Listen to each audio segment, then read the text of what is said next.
As I get to know other creators here on TikTok, my biggest takeaway talaga na sinasabi nila sa akin when they started to get that premium client up until like 5 years, after 10 years, they're still doing the freelancing is you can start and get that client if you really know what you are offering. So meaning, don't fake it until you make it. Kailangan, if you're offering something, like for example, if you are offering social media management, you should know how you can help those business owners to hire you as their social media manager na parang ano yung problem na masosolve mo sa kanila para i-hire kanila.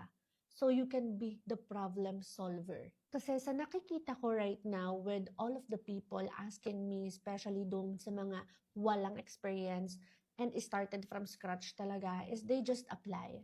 They don't know what they are offering.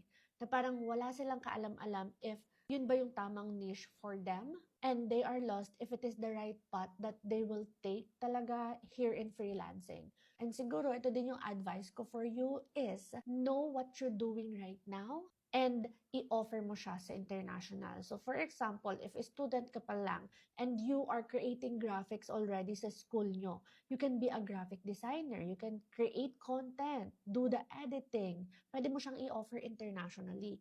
And then, if ikaw naman is work from home ma'am and you used to become a customer service, so you can offer virtual assistant. Or if you are an IT, so you can also offer IT internationally. It's just that the process here is you should know how you can offer it international and where to find client international dun sa mga services na alam nyo na ngayon. Kasi mas madaling makakuha ng services na alam mo na at i-offer mo na lang siya in any field or internationally. Kesa hindi mo pa alam yung services na yon, i-figure out mo pa tapos hindi mo pa din alam kung paano siya i-offer.